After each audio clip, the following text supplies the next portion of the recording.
Hello and welcome to this Saugatuck Scribes interview. This Westport Library series highlights Westport authors and their newest books. This episode is unique because today's author has not one, but a trilogy of books to discuss. The Transylvania Trilogy by Roberta Seret is a multi-genre set of books entitled Gift of Diamonds, Love Odyssey, and Treasure Seekers. And she will be discussing her series with Jan Bassin. So who are these two women?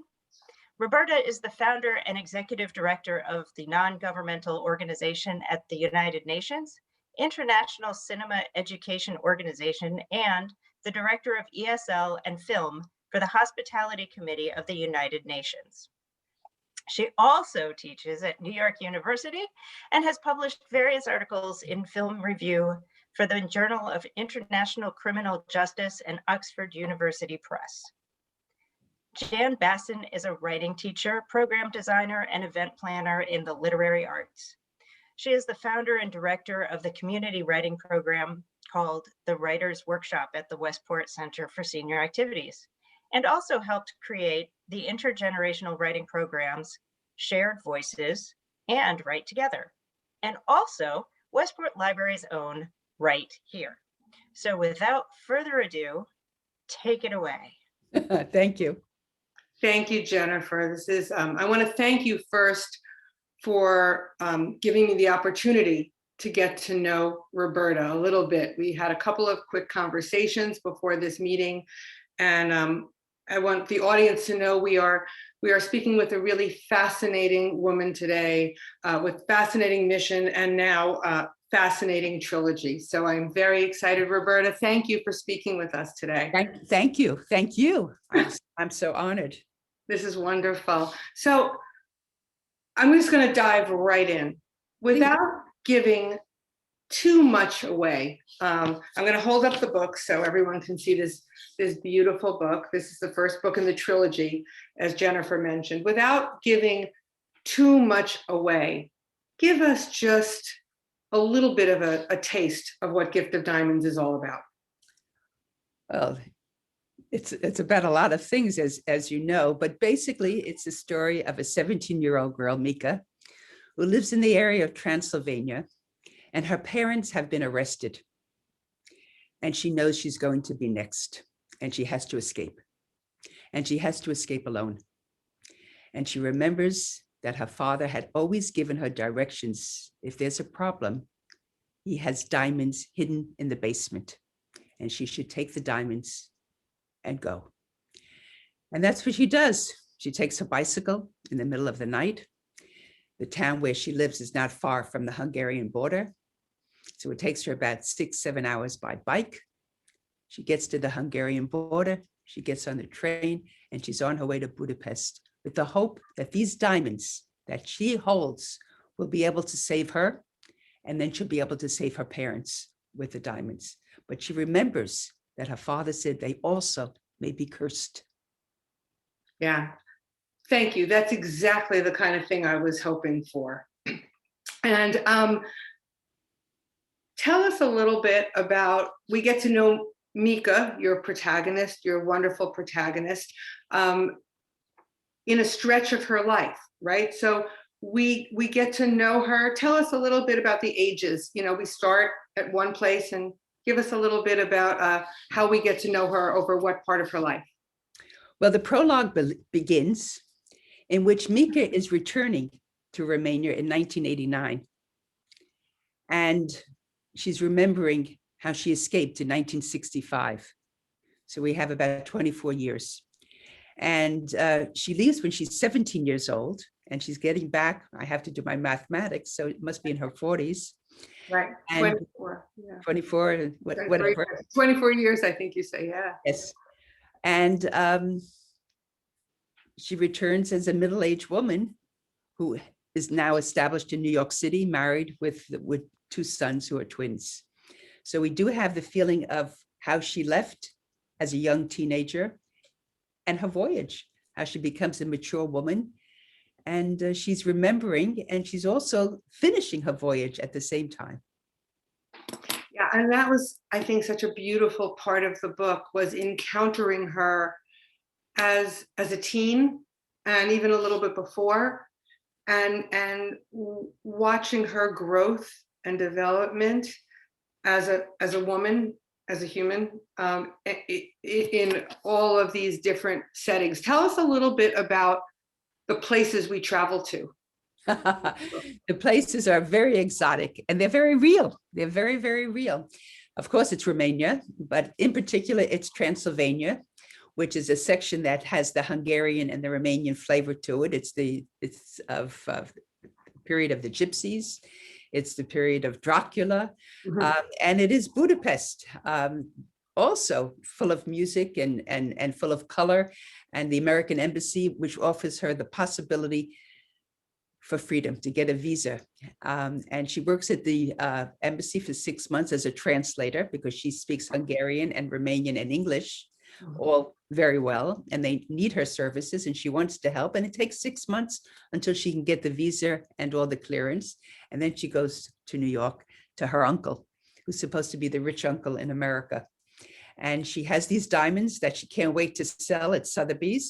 And she sells them. She makes her fortune. Don't give too much away, Roberta. I'm going to stop you because I want our readers to feel what we felt. You haven't so far, but I'm going to stop you from giving Please do. Please much away. I get carried away. I know. And I want everyone, because there is a real time sense as you're going through this book, the unfolding and the knowing, right? And I love, as well, and this won't be too much, but you start in one way when we begin the novel in first person, and people will see how we're going to get back to that, how you've crafted that. I love traveling to the different places with you, with her. And I found myself, and I would assume this is part of your intention here. I found myself Googling a lot of things, by the way. I found myself really, really enjoying and feeling compelled to learn a little bit more about politics of a given time and learn a little bit more about geography and how the borders changed over time, right? What was Romania, what was Hungary? And I found this fascinating doing this dive back. But there is something personal in your connection to this region. You didn't pick it out of a hat. You didn't spin a globe and put your finger on the spot. So tell us a little bit, just a moment of your personal connection. This is the fun part of an interview with an author. You get to be personal. Sure. The personal part is that my husband was born in Romania, and he grew up there, and he even went to medical school there and became a doctor there. He was a very young doctor at the age of 20 years old. And they sent him to the countryside. They sent him to the countryside because his father had been a doctor working for the royal family at the time. And I guess the communists felt he was on the wrong side of the fence. So he couldn't stay in the capital, which is Bucharest. And they put him to a small little town in Transylvania. And I learned a lot from him and his parents and his friends, but I also had the opportunity, as soon as '89 came and the Iron Curtain opened up, we went right there. And it was the beginning of traveling there. And it was just wonderful. It was wonderful to have my husband as a #1 guide and translator. And also was wonderful to see it with his eyes and to see it fresh with my eyes. And it was just very beautiful. It's a beautiful area, very exciting. And we also went into Budapest. So that was also wonderful. So I had the feeling of the voyage of Mika, of going through it also. Can you tell the story about what you saw on the streets when you were there? Because you were in an interview with you. I read about that. That's quite intriguing. Yes. Well, but what happened is that we got into Bucharest and there was a revolution going on. Iliescu, who had been like the so-called the good friend of Ceausescu, had really trapped Ceausescu, got him into an airplane and got him into the countryside at the time of the '89 revolution, and then arranged with Gorbachev to have a mock trial and to have Ceausescu and his wife Elena convicted for crimes against humanity, and they were executed. But Iliescu took over power, and a few months after he got into power, that's when we went, and suddenly without anyone knowing, he again staged theater in which he brought in the miners from Transylvania to disrupt the whole city of Bucharest. And they were marching and breaking the glass and breaking the windows and running over people and smoke bombs and tear gas and Molotov cocktails. And it was really a revolution. And it happened to be, we were at a hotel that looked right at the front window of this revolution. And I got so excited. But the problem was, my husband had a fever and he was sick. And he didn't have his medicines because he had given the medicines to friends in Budapest who also got sick. So here he was without his medicines, and he kept telling me, call the operator and get me tea, get me honey. And the doctor in him was trying to treat himself. And I was busy translating what he told me to say with the front desk and looking out the window. And I told him, listen, we have to get out. We have to get out. Right. And we did get out. He wasn't happy about it. He had a fever, but we did get out because I said, I'll never see a revolution like this. And our good luck was that when we crossed the street where the miners were marching, there was a big barrier, and we ran over the barrier to protect ourselves. And there were two students there. And the two students were so excited to hear me speak English, American English. They only wanted to practice. And they started translating, telling us what was going on, the true story of what was going on, which was really theater, but nobody knew. And so what's so wonderful is, as I hear you speak about this, and this is something I really I particularly loved in getting to speak with you a little, and I hope our listeners are getting this flavor, is the passion for all that you have seen and witnessed and know. And there is such a human focus here, that this is not just something happening off somewhere else to other people. This is really deeply personal, and it could be any of us, right? It could be any of us. And I think that's one of the things I felt with Mika. Like, I got to really know her personally because of how you gave her to us. Which leads me into, I can palpably feel your love and respect for your main character, for Mika. What do you want to tell the audience about her? Well, I love her. I really do. I have two sons, and I never had a daughter. And I think I missed having a daughter. And I think I made Mika my daughter. I love that. I love that. She's more than just a soulmate. She's my daughter that I didn't have. And I wanted to give her qualities that I thought would be the way I would want a daughter to have. But Mika also has a lot of me in her. And not only does she have a lot of me in her, but she has a lot of one of my sons. Because one of my sons, which perhaps I didn't tell you, was about the same age as Mika when I started to think about Mika as a character. And I started to think, could I put Mika through all the obstacles of life, all the hardships, and she would still be able to get out of it, survive it, and have her integrity and her decency? Could I do that? So I used my son, who at that time, you probably could see behind, at that time was an Olympian champ, a fencer, and was going to his first Olympics. He went to 2 Olympics representing the Americans, but the first Olympics was at the time that I started thinking of this, and he was going to Atlanta. And I said, could I put Cliff in her role? Would he be able to survive it at 17? And I said, yes, he could. And every time I put Mika into another situation, I said, of course, could I survive it? But that was easier, but could he? So Roberta, what I love about this, thank you, because you inadvertently don't realize you're leading me to every question I have for you. So that's good. That's good. So nice. This is your first foray into fiction. You have, as a professor, as Jennifer mentioned, you are a scholar, a professor. You've done extensive publishing, academic, professional, but this is your first foray into fiction, right? Yes, it is. And so tell us a little bit. You started out with process, asking, could I do this? When did this begin in your head? When did this novel, authors always, sometimes someone will say, this novel has been brewing in me since I'm 6 years old, or since I'm 42. How has this been brewing in you for a long time? Tell us a little bit about the birthing of this novel. Well, I have to confess, I went through a very difficult time in my life. I had a very severe cancer of the bone, angiosarcoma. And at that time, not many people thought that I would live. All the doctors wanted to amputate the arm from the shoulder down. And of course, I didn't want that. So I got involved in finding a doctor who was really just brilliant and was ready to experiment with me. And we experimented by keeping the arm and doing some very creative surgery and chemotherapy. It was very difficult. And I wanted to live, which was not sure. I went through comas. I went through terrible time. The doctor even said he gave more chemotherapy to me than he gave to any human being. It was hard.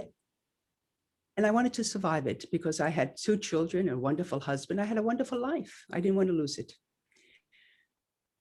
So I started thinking, how could I save myself? And here I was, a person who loved literature. I had studied literature my whole life. I got my degrees, taught it. I said, I should write fiction. The question, of course, is when someone goes from nonfiction to fiction, do you have the courage to write fiction? It's hard. And I said, yes, if I have the courage to go through what I'm going through now, I have the courage to go through writing fiction. And maybe the fiction will save me. So I made my protagonist, Mika, to go through terrible things. And every time she'd go through, she'd bounce back. And I kept saying to myself, I'll bounce back. I'll bounce back. I'll survive. And the writing helped me live. Thank you. Thank you for sharing that.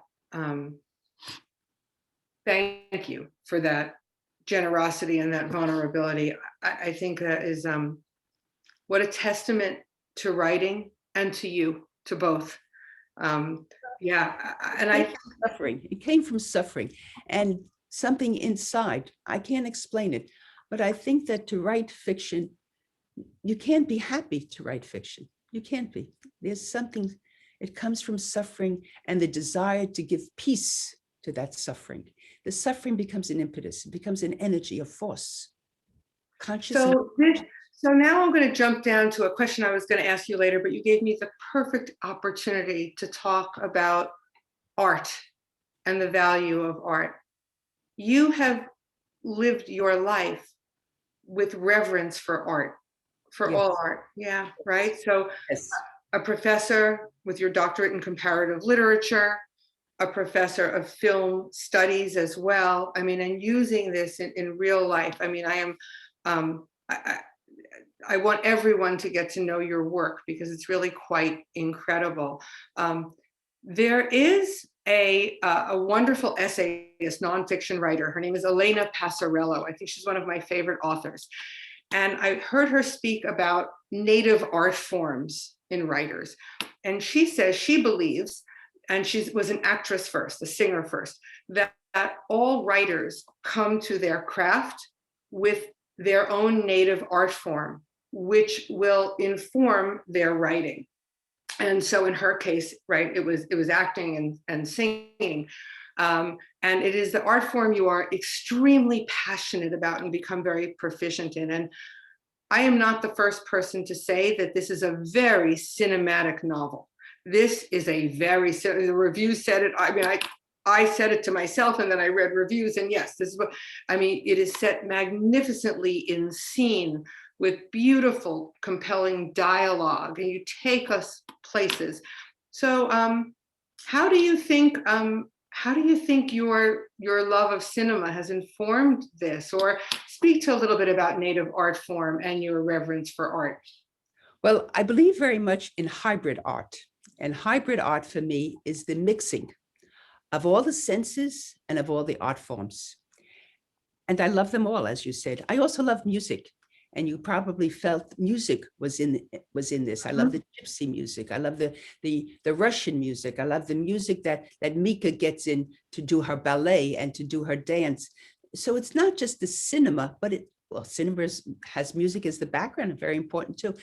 But it's putting it all together, and really, probably unconsciously, it's because I've worked so much in the past 20 years with film, that film has become part of me. So when I wrote the literature, yes, it's cinematic because I see it.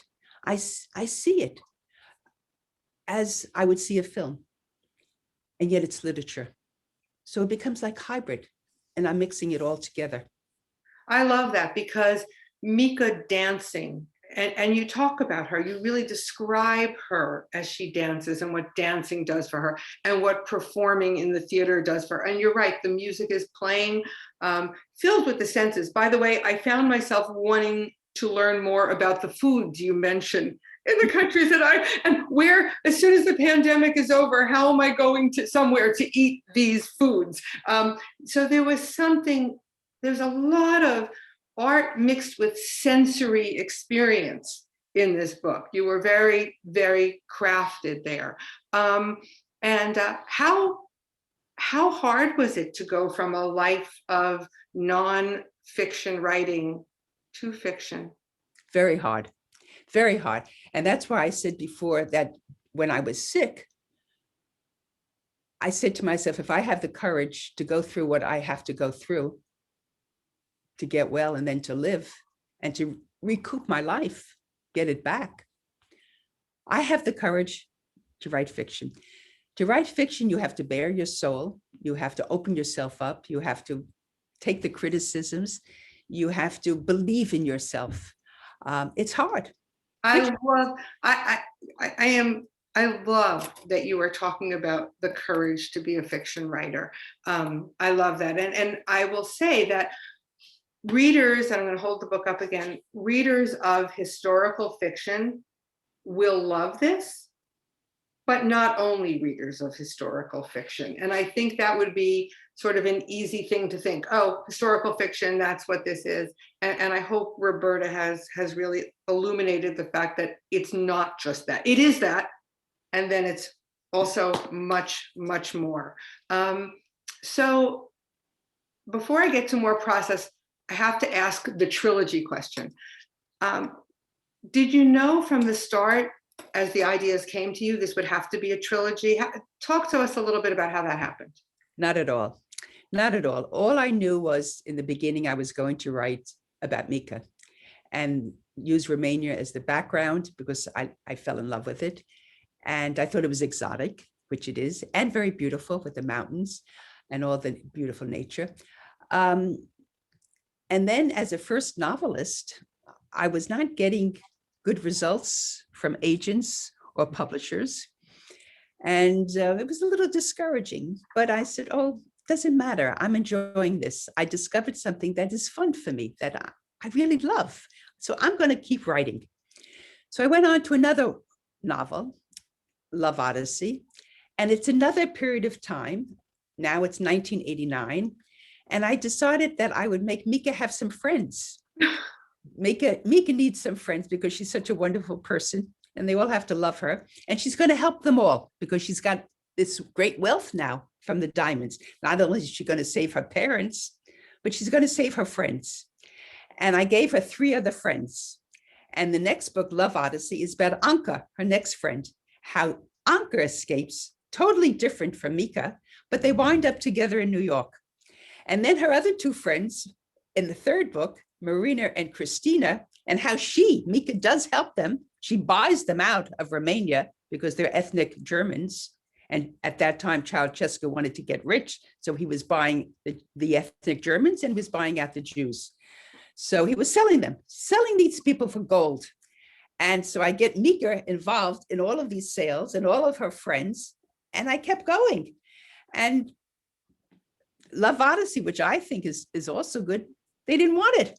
So I said, oh, that's okay. I'm going to go on to the next. And I went on to the next. And I brought the next one up until present day, actually today. So Roberta, the Gift of Diamonds is available and out now. It was just released. Yes. The other two are forthcoming, and I think it's the end of March. Love Odyssey will hit. But can you just share a little bit of a passage? We talked about what might be a nice passage for you to read, just so everyone can get a flavor for this book. I'd be very honored to, and thank you for asking me that. It's really very nice of you, because this is a passage that I love very much. Mika now has escaped. She escaped Transylvania, and she's trying to get onto the train to get to Budapest. It's very early in the morning. She's biking the whole night. It's the first train out, so it's about 6 o'clock in the morning, and she's tired, but she's excited. The more she ran, the lighter she felt. At the end of an hour, she was no longer running, but floating. Mika walked to the end of the platform where there was a bucket of water for animals. She bent down and lapped up the liquid in rasping, thirsty gulps. It was only when she tasted a clump of dirt and some bits of hay that she spit out the water and growled in disgust. Yet still thirsty, she gulped more. The train had been sitting in the station when she arrived, but now that it was 2 minutes before 6, she had to board. She looked around her and saw no one, so she climbed into the last train car.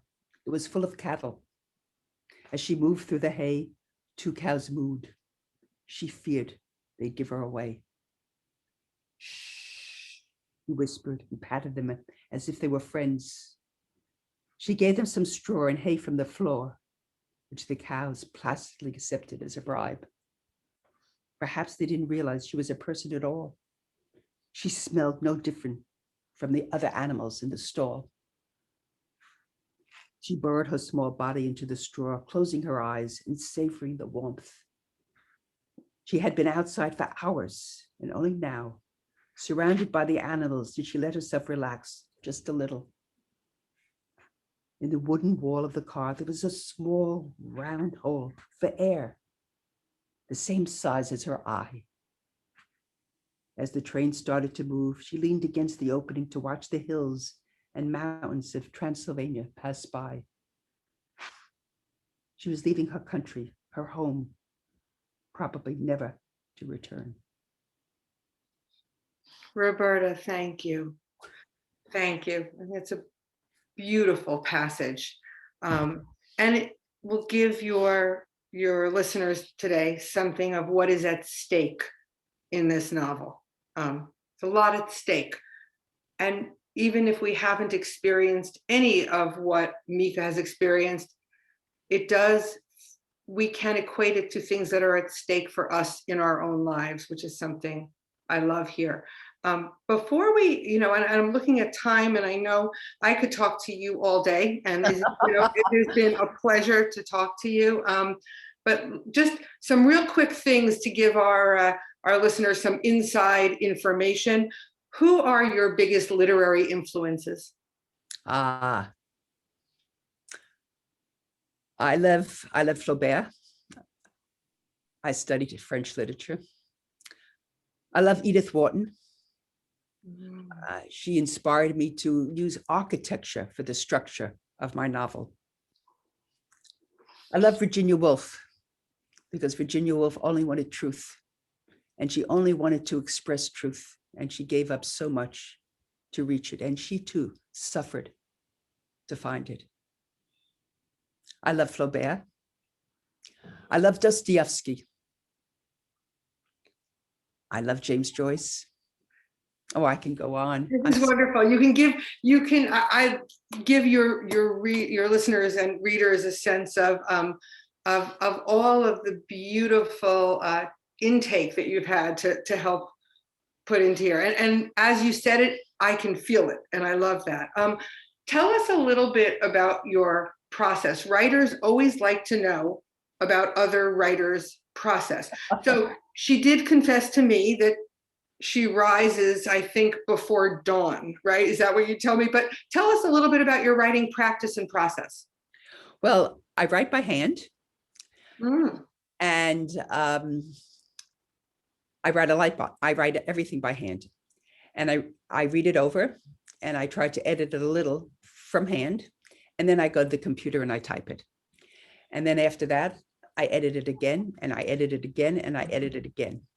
I do not write with an outline. I do a little, what some people call automatic writing. I just go from scene to scene, passage to passage, and I just write. I remember what I wrote before and I write, and I don't think what I'm going to write next.